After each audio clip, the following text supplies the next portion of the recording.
Breakfast എന്താണ്. Choking ഒക്കെ ഉണ്ടാവാൻ ചാൻസ് ഉണ്ട് കേട്ടോ. പിന്നെ നിങ്ങൾ ശ്രദ്ധിക്കേണ്ട ഒരു കാര്യം, തൊണ്ടയിൽ പോയിട്ട് 11 മാസമായിട്ടുണ്ട് കേട്ടോ. കൊടുത്താൽ അവർക്കത് മടുക്കും. അപ്പോൾ എത്ര പെട്ടെന്നാണ് ഒരേ ഫുഡ് തന്നെ കൊടുക്കാൻ പാടില്ല. Hello guys, welcome back to Randomy. അപ്പം ഞാൻ ഇന്ന് വന്നേക്കുന്നത് എംറോന് ഞാൻ കൊടുക്കുന്ന ബ്രേക്ക്ഫാസ്റ്റ് എന്താണ്, അത് എങ്ങനെയാണ് പ്രിപ്പയർ ചെയ്യുന്നത് എന്നൊക്കെ നിങ്ങൾക്ക് കാണിച്ചു തരാൻ വേണ്ടിയിട്ടാണ് വന്നേക്കുന്നത്. എംറോനിപ്പോൾ 11 മാസമായിട്ടുണ്ട് കേട്ടോ. ഈ മാസം ആകുമ്പോഴത്തേക്കും, ഈ മാസം കംപ്ലീറ്റ് ആകുമ്പോൾ അവന് 1 വയസ്സാവും. അപ്പോൾ എത്ര പെട്ടെന്നാണ് ദിവസവും ഒക്കെ പോകുന്നതല്ലേ. 1 വയസ്സാവാൻ പോകുന്നു എന്ന് പറയുമ്പോൾ എനിക്ക് എന്നെ വിശ്വസിക്കാൻ പറ്റുന്നില്ല. അപ്പോൾ അവന് ഇഷ്ടപ്പെട്ട ഒരു ബ്രേക്ക്ഫാസ്റ്റ് ആണ് കേട്ടോ. മോസ്റ്റ്ലി ഞാൻ ഈ ബ്രേക്ക്ഫാസ്റ്റ് ആണ് കൊടുക്കുന്നത്. പക്ഷേ നമ്മൾ ഞാൻ ബേബിക്ക് 6 months ആയപ്പോൾ തന്നെ സോളിഡ്സ് സ്റ്റാർട്ട് ചെയ്തിട്ടുണ്ട്. നമ്മൾ കണ്ടിന്യൂസ് ആയിട്ട് ഒരേ ഫുഡ് തന്നെ കൊടുക്കാൻ പാടില്ല. കൊടുത്താൽ അവർക്കത് മടുക്കും. പക്ഷെ ഫസ്റ്റ് ടൈം നിങ്ങൾ 6 monthsലാണ് സ്റ്റാർട്ട് ചെയ്യുന്നത്. ആ ടൈമിലൊക്കെ നമ്മൾ 1 week ഒരു ഫുഡ് തന്നെ, ഇപ്പോൾ ബ്രേക്ക്ഫാസ്റ്റ് ആണെങ്കിൽ ഫോർ എക്സാമ്പിൾ റാഗി കൊടുക്കുന്നതെന്ന് വെച്ചോ. ആദ്യമായിട്ട് സോളിഡ്സ് സ്റ്റാർട്ട് ചെയ്യുന്ന സമയത്താണ്.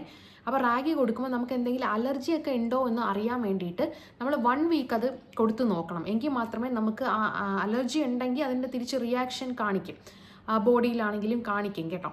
അപ്പോൾ അത് ഉണ്ടോ ഇല്ലയോ എന്നുള്ളത് മനസ്സിലാക്കാൻ പറ്റുള്ളൂ. അങ്ങനെ നിങ്ങൾക്ക് കണ്ടിന്യൂസ് ആയിട്ട് കൊടുക്കാം കേട്ടോ. പിന്നെ നമുക്ക് എല്ലാ ഫുഡും ഒക്കെ കൊടുത്ത് വരുമ്പോൾ ഒരു 8 മാസം മുതലൊക്കെ നമുക്ക് ഇപ്പോൾ 1 week തന്നെ കണ്ടിന്യൂസ് ആയിട്ട് ഒരേ ഫുഡ് തന്നെ കൊടുക്കണമെന്നൊന്നുമില്ല കേട്ടോ. അപ്പം ഞാൻ എംറൂന് അവൻ ഇഷ്ടപ്പെട്ട ബ്രേക്ക്ഫാസ്റ്റ് ആണ് കൊടുക്കാറ്. അതായത് ഓട്സ് ആണ് കേട്ടോ. ഓട്സിൽ കുറച്ച് അവൻ ഇഷ്ടപ്പെട്ട ഫേവറേറ്റ് ആയിട്ടുള്ള ബെറീസൊക്കെ ഇട്ടിട്ട് ഉണ്ടാക്കുന്ന ഒരു ബ്രേക്ക്ഫാസ്റ്റ് ആണ് കൊടുക്കാറ്. അപ്പോൾ അത് ഞാൻ എങ്ങനെ പ്രിപ്പയർ ചെയ്യുന്നു എന്നുള്ളത് നിങ്ങൾക്ക് അടുത്തതായിട്ട് കാണിച്ചു തരാം കേട്ടോ. അപ്പോൾ ഇതാണ് മോസ്റ്റ്ലി ഞാൻ കൊടുക്കാറ്. ഇത് അവൻ കണ്ടിന്യൂസ് ആയിട്ടാണെങ്കിലും ഒരു 2-3 ദിവസമൊക്കെ അടുപ്പിച്ച് കഴിക്കാറുണ്ട് കേട്ടോ. അത് കഴിയുമ്പോൾ ഞാൻ മാറ്റി വേറെ എന്തെങ്കിലും ബ്രേക്ക്ഫാസ്റ്റ് ആയിട്ട് കൊടുക്കുന്നത്. അപ്പോൾ ഇന്നെന്തായാലും ഞാൻ എങ്ങനെയാണ് അത് പ്രിപ്പയർ ചെയ്യുന്നത് എന്നുള്ളത് കാണിച്ചു തരാം കേട്ടോ. ഓക്കെ, അപ്പോൾ നമുക്ക് അതിലോട്ട് പോവാം. അപ്പോൾ ഗൈസ്, നമുക്ക് ഇതിനായിട്ട് ആദ്യം വേണ്ടത് ബ്ലൂബെറിയും സ്ട്രോബെറിയാണ്. അപ്പോൾ ഞാനിവിടെ ഡ്രിസ്കോൾസിൻ്റെ ബ്ലൂബെറി എടുത്തിട്ടുണ്ട്. അതുപോലെ തന്നെ ടൊറോബെറി എന്ന് പറയുന്ന ബ്രാൻഡിൻ്റെ സ്ട്രോബെറിയും എടുത്തിട്ടുണ്ട്. സ്ട്രോബെറി 250 ഗ്രാമാണ്. ബ്ലൂബെറി വന്നിട്ട് 125 ഗ്രാമാണ്. രണ്ടും സൗത്ത് ആഫ്രിക്കൻ പ്രോഡക്റ്റാണ് കേട്ടോ. അപ്പോൾ ഇനി അടുത്തതായിട്ട് നമുക്ക് വേണ്ടത് ഒരു കുഞ്ഞി പഴമാണ്. അപ്പോൾ ഞാനിവിടെ രസകദളി പഴം എടുത്തിട്ടുണ്ട്. ഓൾറെഡി ഞാൻ എടുത്തുകൊണ്ട് വന്നിട്ടുണ്ട് കേട്ടോ. ഇനി നമുക്ക് വേണ്ടത് നമ്മുടെ മെയിൻ ഇൻഗ്രീഡിയൻ്റായ ഓട്സ് ആണ് കേട്ടോ. അപ്പോൾ ഈ ഓട്സ് എന്ന് പറയുന്ന ഹോൾ ഗ്രെയിൻ ഓട്സ് ആണ്. നമുക്ക് വേണമെങ്കിൽ ഇൻസ്റ്റൻറ്റ് റോൾഡ് ഓട്സും നമുക്ക് എടുക്കാം കേട്ടോ. ഞാൻ ഇതിന് മുന്നേയൊക്കെ ഇൻസ്റ്റൻറ്റ് റോൾഡ് ഓട്സ് ആണ് എടുത്തിരുന്നത്. അപ്പോൾ ഇത് വന്ന് ഹോൾ ഗ്രെയിനിൻ്റെ ഓട്സ് ആണ്. Australian organic creamy style oats ആണ് കേട്ടോ. നമുക്ക് ഇത് ഉണ്ടാക്കുമ്പോൾ തന്നെ നല്ലൊരു ക്രീമി ടെക്സ്ചറാണ് കിട്ടുന്നത്. അങ്ങനെ അതൊക്കെ കഴിഞ്ഞതിന് ശേഷം നമ്മൾ ഇൻഗ്രീഡിയൻസ് ഒക്കെ എടുത്തിട്ടുണ്ട്. ഇനി നമ്മൾ എന്ത് ചെയ്യണമെന്ന് വെച്ചാൽ ബനാന ഉണ്ടല്ലോ, ബനാന സ്ലൈസ് ആയിട്ട് കട്ട് ചെയ്യണം. അതുപോലെ തന്നെ ബ്ലൂബെറി വാഷ് ചെയ്തിട്ട്, ഇത് ഓപ്പൺ ചെയ്യാൻ കുറച്ച് കഷ്ടപ്പാടാണ്. ഓക്കെ, എന്നാൽ ഓപ്പൺ ചെയ്ത് എടുത്തിട്ടുണ്ട്. അപ്പോൾ ഇത് നല്ലപോലെ ബ്ലൂബെറി വാഷ് ചെയ്യണം. അതുപോലെ തന്നെ സ്ട്രോബെറിയും നല്ലപോലെ വാഷ് ചെയ്യണം കേട്ടോ. അപ്പോൾ രണ്ടും വാഷ് ചെയ്യുക. ബ്ലൂബെറി ഞാൻ സ്ലൈസായിട്ടൊന്നും കട്ട് ചെയ്യുന്നില്ല. അതേപോലെ തന്നെ ഞാൻ ഓട്സിലോട്ട് ഡയറക്റ്റായിട്ട് ഇടുകയാണ് ചെയ്യുന്നത്. സ്ട്രോബെറി വന്നിട്ട് ഞാൻ സ്ലൈസായിട്ട് കട്ട് ചെയ്യുന്നുണ്ട് കേട്ടോ. നമ്മൾ പഴം കട്ട് ചെയ്ത പോലെ സ്ലൈസായിട്ട് കട്ട് ചെയ്യണം. ഒരു സ്ട്രോബെറിയാണ് ഞാൻ എടുത്തിട്ടുള്ളത്. അപ്പോൾ ഇതും നല്ലപോലെ വാഷ് ചെയ്യണം കേട്ടോ. അപ്പോൾ ഞാൻ ആദ്യം വാഷ് ചെയ്തിട്ട് എനിക്കൊരു സാറ്റിസ്ഫാക്ഷൻ വരാത്തതുകൊണ്ട് ഞാൻ വീണ്ടും രണ്ടാമത് വെള്ളം എടുത്ത് വാഷ് ചെയ്യുന്നുണ്ട്. അപ്പോൾ നമ്മളിവിടെ യൂസ് ചെയ്യുന്നത് വാട്ടർ ക്യാൻ, ഇവിടെ സഫ എന്ന് പറയുന്ന ഒരു വാട്ടർ ക്യാനാണ് കേട്ടോ. ട്യൂസ്ഡേ വരും. അപ്പോൾ കൂപ്പൺ കൊടുത്ത് എടുക്കുന്നതാണ് കേട്ടോ. അല്ലാതെ നമ്മൾ പൈപ്പിലെ വെള്ളം യൂസ് ചെയ്യാറില്ല കുക്കിങ്ങിനായിട്ട്. വാട്ടർ ക്യാനാണ് ഇവിടെ എല്ലാവരും യൂസ് ചെയ്യുന്നത്. ഓക്കെ, അപ്പം ഞാനിതാ പാത്രം വെച്ചിട്ടുണ്ട്. അതിലേക്ക് കുറച്ച് വെള്ളം ഒഴിക്കുന്നുണ്ട്. അപ്പോൾ ഈ വെള്ളം നമുക്ക് അത്യാവശ്യം നല്ലപോലെ ഒന്ന് ചൂടാവണം. ചൂടായതിന് ശേഷം മാത്രം ഓട്സ് ഇടുക. അപ്പോൾ കുറച്ചും കൂടെ ഫാസ്റ്റായിട്ട് നമുക്ക് ഉണ്ടാക്കിയെടുക്കാൻ പറ്റും കേട്ടോ. അങ്ങനെ വെള്ളം ചൂടായിട്ട് വന്നിട്ടുണ്ട്. ഇനി ഞാൻ അതിലേക്ക് ആവശ്യമായിട്ടുള്ള ഓട്സ് ഇടുകയാണ് കേട്ടോ. അപ്പോൾ ഇത്രയും ഓട്സാണ് ഞാൻ ഇതിലേക്ക് ഇടുന്നത്. എംറൂന് ഇത്ര മതിയാവും. അത് കഴിഞ്ഞതിന് ശേഷം ഇനി നമുക്ക് ഈ ഓട്സ് ഒന്ന് നല്ലപോലെ ഒന്ന് വെന്ത് ചൂടായിട്ട് വരണം കേട്ടോ. അപ്പോൾ ജസ്റ്റ് ഒന്ന് നമുക്കൊരു സ്പൂൺ വെച്ച് കലക്കി കൊടുക്കാം. നല്ല രീതിയിൽ കുറച്ച് നേരം ഒന്ന് കലക്കുക. അതല്ല എങ്കിൽ നമുക്ക് ചിലപ്പോൾ പാത്രത്തിൽ അടിയിൽ പിടിക്കാൻ ചാൻസ് ഉണ്ട്. സോ ഇടയ്ക്കിടയ്ക്ക് ഒന്ന് ഇളക്കി കൊടുക്കുക കേട്ടോ.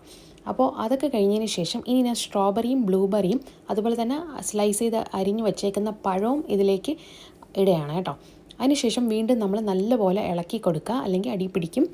അപ്പോൾ ഇനി നമ്മൾ കുറച്ച് നേരം ഒന്ന് ഇളക്കേണ്ടി വരും. ഒരു 5-10 മിനിറ്റ് ഇളക്കണം. എന്തെന്ന് വെച്ചാൽ നമുക്ക് നല്ലപോലെ വെന്ത് കിട്ടണം. നല്ലപോലെ വെന്താൽ മാത്രമേ ബേബിക്ക് കൊടുക്കാൻ പറ്റത്തുള്ളൂ.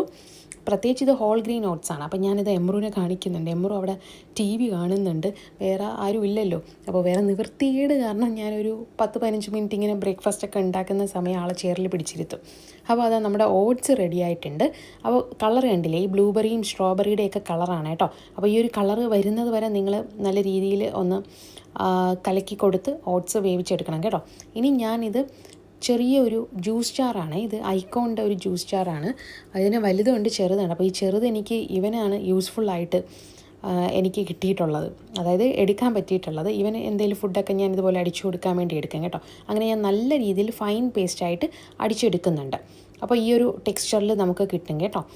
ടെക്സ്ചർ നിങ്ങൾ നോക്കിക്കോ, കുറച്ചൊന്ന് തിക്കായിരിക്കണം, നല്ല ലിക്വിഡ് ആവാനും പാടില്ല. നമ്മൾ ഉണ്ടാക്കിയെടുക്കുമ്പോൾ ചെറിയൊരു ലിക്വിഡായിട്ട് നമുക്ക് തോന്നും, പിന്നീട് അത് കുറച്ച് കഴിയുമ്പോൾ കട്ടിയാവും കേട്ടോ. അപ്പോൾ നമ്മുടെ ഓട്സ് ഇതാ റെഡി ആയിട്ടുണ്ട്. ഇനി നമ്മുടെ ആശ എന്താ ഇവിടെ വെയിറ്റ് ചെയ്തിരിപ്പുണ്ട്. അപ്പം പുള്ളിക്കാരനെ കൊണ്ട് കൊടുക്കട്ടെ.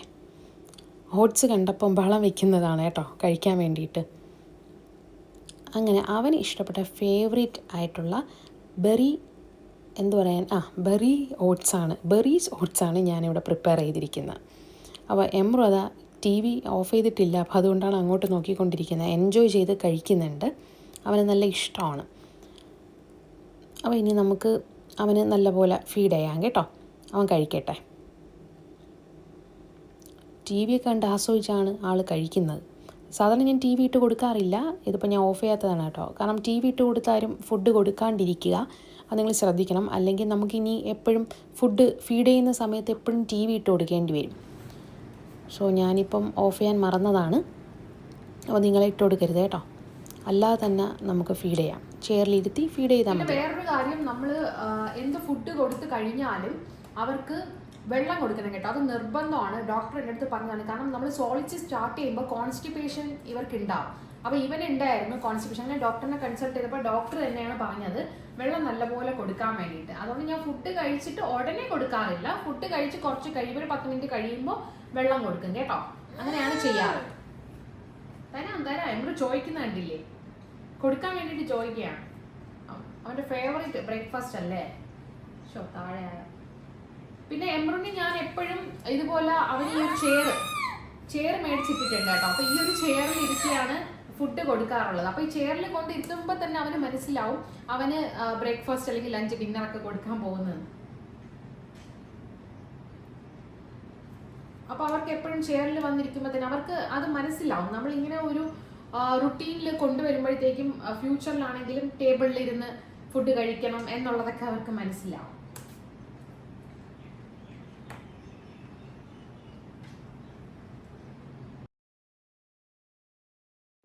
ഗൈസ്, ഞാൻ വെള്ളം കൊണ്ടുപോയി കൊടുത്തപ്പോൾ തന്നെ അവൻ തട്ടിക്കളയുന്നുണ്ട്. വെള്ളം കുടിക്കാൻ നല്ല മടിയാണ്, എന്നാലും ഞാൻ കുറച്ച് വെള്ളം കൊടുക്കുന്നുണ്ട്. കുറച്ച് സിപ്പ് അവൻ കുടിച്ചിട്ടുണ്ടായിരുന്നു കേട്ടോ. അപ്പോൾ എല്ലാവരും വെള്ളം കൊടുക്കാൻ വേണ്ടി എപ്പോഴും ശ്രദ്ധിക്കുക, ഇടയ്ക്കിടയ്ക്ക് വെള്ളം കൊടുക്കുക കുഞ്ഞിന്, എങ്കിലേ കോൺസ്റ്റിപ്പേഷൻ നമുക്ക് പ്രിവെൻറ്റ് ചെയ്യാൻ പറ്റത്തുള്ളൂ. ഓക്കെ. അപ്പോൾ ഗൈസ്, നിങ്ങൾ എങ്ങനെയാണ് ഈ ബ്രേക്ക്ഫാസ്റ്റ് തയ്യാറാക്കുന്നതെന്ന് കണ്ടിട്ടുണ്ടായിരിക്കും അല്ലേ. അപ്പോൾ ഇതുപോലെ നിങ്ങളുടെ ബേബീസിനും 8 മന്ത്സ് മുതൽ കൊടുക്കാം കേട്ടോ. പിന്നെ വേറൊരു രീതി എന്ന് പറയുന്നത്, നമുക്ക് ഈ ഓട്സിൽ തന്നെ നട്ട്സ്, അതുപോലെ തന്നെ ആൽമണ്ട്, പിസ്താഷ്യോ, വാൾനട്ട്, ഡേറ്റ്സ് ഒക്കെ ഇട്ടിട്ട് കൊടുക്കാം കേട്ടോ. അപ്പം ഞാൻ ചില സമയത്ത് ഈ ബെറീസും ബനാനയും മാത്രമായിട്ട് ഓട്സ് കൊടുക്കും. അതല്ല എങ്കിൽ ഈ നട്ട്സ്, ആൽമണ്ടൊക്കെ ഇട്ടിട്ടും അവന് ഓട്സ് കൊടുക്കാറുണ്ട് കേട്ടോ. പിന്നെ നിങ്ങൾ ശ്രദ്ധിക്കേണ്ട ഒരു കാര്യം, ഈ നട്ട്സ് എന്ന് പറയുന്നത് അവരുടെ ഗ്രോത്തിൽ ഏറ്റവും ഇമ്പോർട്ടൻ്റ് ആയിട്ടുള്ള ഒരു ഫാക്ടറാണ് കേട്ടോ. നമ്മൾ നിർബന്ധമായിട്ടും കൊടുത്തിരിക്കണം. അപ്പോൾ അത് കൊടുക്കുമ്പോൾ നിങ്ങൾ ഒന്നെങ്കിൽ അത് പൗഡറാക്കി നമുക്ക് റോസ്റ്റ് ചെയ്തിട്ട് പൗഡറാക്കിയിട്ട്, അതായത് വറുത്തിട്ട് നമുക്ക് മിക്സിയിലിട്ട് പൊടിച്ച് പൗഡറായിട്ട് യൂസ് ചെയ്യാം കേട്ടോ. അതല്ല എങ്കിൽ വെള്ളത്തിലിട്ട് കുതിർത്ത് വെച്ചതിന് ശേഷം നമുക്ക് ഈ ഓട്സിൽ തന്നെ, ഞാൻ അങ്ങനെയാണ് കൊടുക്കാറ് കേട്ടോ, വെള്ളത്തിലിട്ട് കുതിരാൻ വേണ്ടി വെക്കും. തലേന്ന് രാത്രിയെ ഞാൻ ഓവർനൈറ്റ് അങ്ങനെ വെക്കാറുണ്ട്. വച്ചതിന് ശേഷം ഞാൻ അതെടുത്ത് ഡയറക്റ്റ് ഓട്സിലിട്ട് കലക്കി പിന്നെ ഞാൻ മിക്സിയിലിട്ട് പൊടിച്ചെടുക്കുകയാണ് ചെയ്യുന്നത്. ഓട്സിൻ്റെ കൂടെ തന്നെ അടിച്ചെടുക്കും കേട്ടോ. അത് നല്ല ഫൈൻ പേസ്റ്റായിട്ട് അരച്ചെടുക്കണം. കാരണം നട്ട്സൊക്കെ കുട്ടികളുടെ തൊണ്ടയിൽ പോയിട്ട് ചോക്കിംഗ് ഒക്കെ ഉണ്ടാവാൻ ചാൻസ് ഉണ്ട് കേട്ടോ. അപ്പോൾ അതൊക്കെ ശ്രദ്ധിക്കണം. അങ്ങനെ ശ്രദ്ധിച്ചിട്ട് വേണം നിങ്ങൾ നട്ട്സൊക്കെ കൊടുക്കുമ്പോൾ, അതായത് നട്ട്സ് ഓട്സ് അങ്ങനെ പ്രിപ്പയർ ചെയ്യുമ്പോൾ ശ്രദ്ധിക്കാൻ വേണ്ടിയിട്ട് കേട്ടോ. നട്ട്സ് പൊതുവേ കൊടുക്കുമ്പോൾ അങ്ങനെ വേണം ശ്രദ്ധിക്കാൻ. ഗ്രോത്തിന് ഏറ്റവും ആവശ്യമുള്ള ഒരു സാധനമാണ് കുട്ടികളുടെ ഗ്രോത്തിന് ഈ നട്ട്സ് എന്നൊക്കെ പറയുന്നത് കേട്ടോ. അപ്പോൾ ഇന്നത്തെ വീഡിയോ നിങ്ങൾക്ക് ഇഷ്ടപ്പെട്ടു എന്ന് വിചാരിക്കുന്നു. ഇനി ഞാൻ അവന് കൊടുക്കുന്ന ലഞ്ച്, ഇതിപ്പോൾ ഞാൻ ഒരു ദിവസം കൊടുക്കുന്ന ബ്രേക്ക്ഫാസ്റ്റ് മാത്രമാണ് കേട്ടോ കൊടുത്തിട്ടുള്ളത്. ഞാൻ ചില സമയം അവന് റാഗി കൊടുക്കാറുണ്ട്, അതല്ലെങ്കിൽ കപ്പപ്പഴമൊക്കെ ഇല്ലേ, കപ്പപ്പഴം അങ്ങനെ കൊടുക്കാറുണ്ട് കേട്ടോ. പിന്നെ ഗായ്സ്, നമ്മൾ ശ്രദ്ധിക്കേണ്ട ഒരു കാര്യം എന്ന് പറയുന്നത്, ഫുഡ് എന്ന് പറയുന്നത് ഇവർക്ക് ഒരു 3 to 4 ടൈംസ് എങ്കിലും ഡെയിലി കൊടുക്കാൻ വേണ്ടി ശ്രദ്ധിക്കുക. നിങ്ങൾ ബ്രേക്ക്ഫാസ്റ്റ്, ലഞ്ച്, ഡിന്നർ, അതുപോലെ തന്നെ ഈവനിങ് ആകുമ്പോൾ എന്തെങ്കിലും സ്നാക്സ് ആയിട്ട് ബനാനയോ ഞാൻ കുഞ്ഞി പഴമൊക്കെ കൊടുക്കും കേട്ടോ. ബനാനയോ അങ്ങനെ എന്തെങ്കിലുമൊക്കെ കൊടുക്കാൻ വേണ്ടി ശ്രദ്ധിക്കുക. നമ്മളെപ്പോലെ അവർ മനുഷ്യരില്ലേ, അവർക്കും വിശക്കും കേട്ടോ. പിന്നെ ഇതോടൊപ്പം തന്നെ നിങ്ങൾ ശ്രദ്ധിക്കേണ്ടത്, ഡെയിലി ഒരു 4 to 5 ടൈംസ് എങ്കിലും നിങ്ങൾ ബ്രസ്റ്റ് ഫീഡ് ചെയ്യാൻ വേണ്ടി ശ്രദ്ധിക്കണം. ഞാൻ ഇവന് ഫുഡ് കൊടുക്കുന്നതിനോടൊപ്പം തന്നെ ഒരു മിനിമം ഒരു 4 ടൈംസ് എങ്കിലും നിങ്ങൾ ബ്രസ്റ്റ് ഫീഡ് ചെയ്യണം എന്നാണ് ഡോക്ടേഴ്സൊക്കെ പറയുന്നത് കേട്ടോ. എൻ്റെ ഡോക്ടർ അങ്ങനെയാണ് പറഞ്ഞത് ഇവനെ കൺസൾട്ട് ചെയ്ത സമയത്ത്. അപ്പോൾ നിങ്ങൾ അതും കൂടെ ശ്രദ്ധിക്കണം കേട്ടോ. അപ്പോൾ ഇന്നത്തെ വീഡിയോ എല്ലാവർക്കും ഇഷ്ടപ്പെട്ടു എന്ന് ഞാൻ വിചാരിക്കുന്നു. ഇനി അടുത്ത് അവൻ്റെ ഡിന്നറും അതുപോലെ തന്നെ ലഞ്ചും ഒക്കെ, ലഞ്ചിൻ്റെ എങ്ങനെയാണ് ലഞ്ച് കൊടുക്കുന്നത്, എന്താണ് കൊടുക്കുന്നത് എന്നുള്ളത് ഞാൻ വേറൊരു വീഡിയോയിൽ ചെയ്യുന്നതാണ്. ഓക്കെ, അപ്പോൾ വീഡിയോ ഇഷ്ടപ്പെട്ടാൽ നിങ്ങൾ ലൈക്ക് ചെയ്യുക, ചാനൽ സബ്സ്ക്രൈബ് ചെയ്യുക. Okay, by.